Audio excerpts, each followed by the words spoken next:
যুক্তরাষ্ট্রের লস অ্যাঞ্জেলেসে ছড়িয়ে পড়া ভয়াবহ দাবানলে এ পর্যন্ত ১৬ জনের মৃত্যু হয়েছে। ক্ষতিগ্রস্ত হয়েছে ১২,০০০-এর বেশি ঘরবাড়ি ও স্থাপনা। স্থানীয় সময় শনিবার মার্কিন সংবাদ মাধ্যম ইউএসএ টুডের প্রতিবেদনে এ তথ্য জানানো হয়েছে।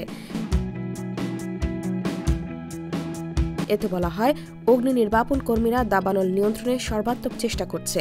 তবে কর্মকর্তারা সতর্ক করে দিয়ে জানিয়েছেন, পরের সপ্তাহের শুরুতে তীব্র বাতাস হতে পারে। এতে তাদের অগ্রগতি বাধাগ্রস্ত হওয়ার শঙ্কা রয়েছে। বার্তা সংস্থা রয়টার্স জানায়, লস অ্যাঞ্জেলেসের ৪টি এলাকায় এখনও আগুন জ্বলছে। নতুন করে আরও ১,০০০ একর এলাকায় আগুন ছড়িয়ে পড়েছে।